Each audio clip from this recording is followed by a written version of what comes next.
The next person I'd like to ask up to give us her wisdom, experience, knowledge, and ask is someone I've just met, but I hope to become friends with.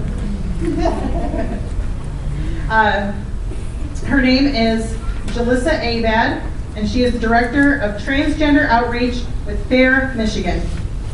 Let's give her a round of applause.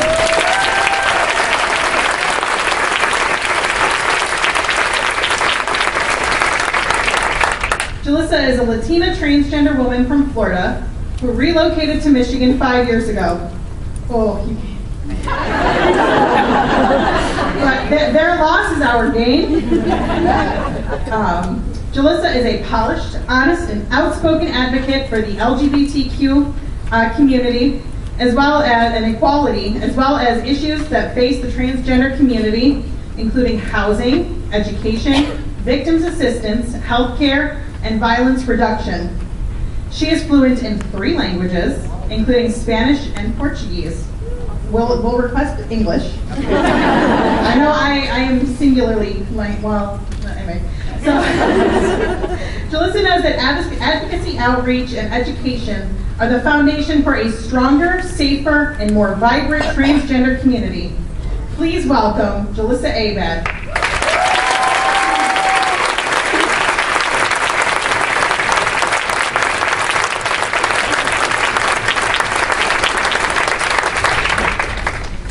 Good afternoon, everyone. I feel like I'm running for president.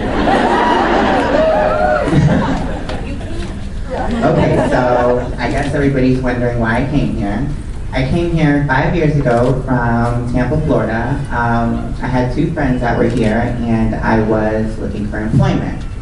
I realized that having a college education, speaking 3 languages, and being able to walk and chew bubblegum did not mean anything here because, unfortunately, I was transgender. I've advocated for 5 to 6 years, recently got employed with FAIR Michigan. To tell you a little bit about FAIR Michigan, we have been operating for 1 year. It is a nonprofit that is the first in its country to provide a dedicated legal program specifically to convict crimes against LGBT and transgender people. Dana Nessel is the president. I am humbled and honored to say that she's my boss, as well as she was the driving force to start the organization. She was the first in a team of lawyers that fought for marriage equality. She was the one that went to the Supreme Court for marriage equality and succeeded. After that, there was members of the LGBT community that were married that unfortunately couldn't add their spouses onto the insurance, which made her want to increase legal protection for LGBT issues.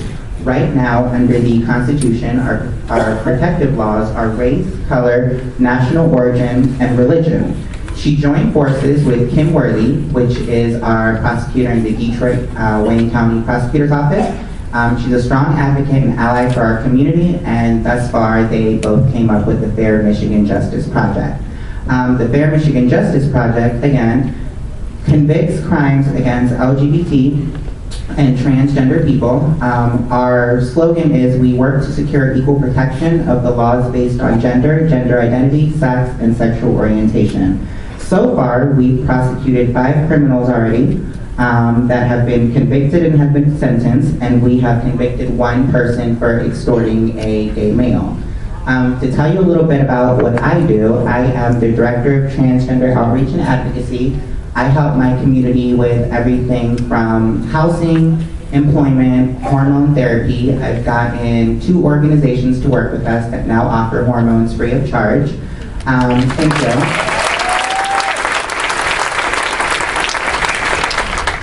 I have found organizations that work with housing trans men and trans women, treating us with respect, calling us the pronouns and the names that we prefer to be called. At FAIR Michigan, we also got the first transgender initiative policy here in Michigan, which basically means if you ever are a victim of a crime and have to go to court to testify, which unfortunately a lot of people in my community did not do because of the lack of respect from police officers, now they have to identify you with the pronoun that you use and the name that you prefer.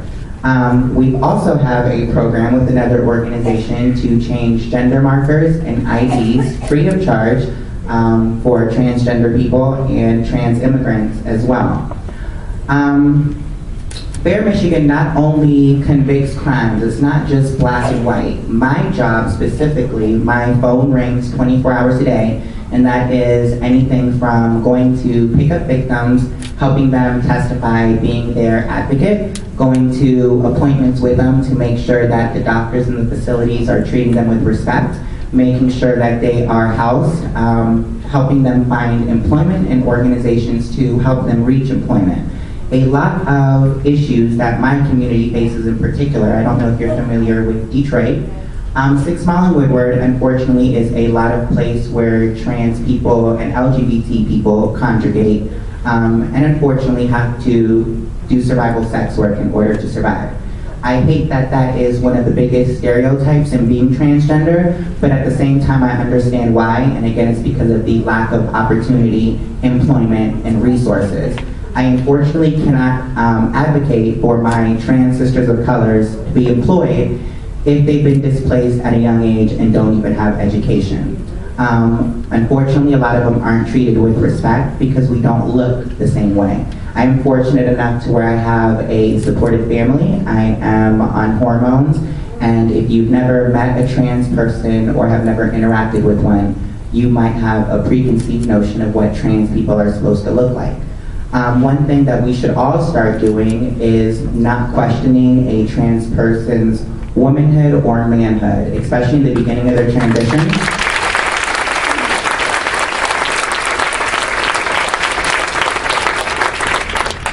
Unfortunately, some of us are not all going to look the same, and we don't tell cis men or cis women because you don't meet society's norm, you cannot eat, you cannot clothe, you cannot get shelter. I'm very grateful for the organizations that we do have in Detroit, but a lot of them unfortunately are ran through grant money that's worded in a specific way to where if you are over the age of 30, you no longer qualify in order to get services. Going back to the, unfortunately, trauma that trans individuals face, especially working on 6 Mile and Woodward, a lot of them in the summertime and now sleep in abandoned buildings and on the street because they have nowhere to go. Warming places, shelters will not house you with how you identify, which makes it unsafe and uncomfortable. Yeah, there is organizations that help you in the sense of giving you clothing, but if you have nowhere to take these clothes and wash them, how are you taking a shower and getting dressed? If you have nowhere to have an organization deliver your hormones, how are you properly giving yourself the medication that you want, or that you need, excuse me. Again, there's organizations that help with food boxes. I know several trans women that unfortunately are homeless and have nowhere to house these food boxes. A lot of resources are given to trans people, but we are not using the resources correctly. They should be getting non-perishable food and things that they can eat or carry with them when they leave. They're given a food box with a whole bunch of canned goods, and again, I'm grateful, but how many homeless people do you guys know walking around with a can opener? I don't know any. So the food is going to waste. Vicki Joyce is the special investigations person at Fair Michigan. She was the chief of police in Inkster. Jamie Powell is our prosecutor. All this, of course, is ran on nonprofit and donations from people that believe in our cause.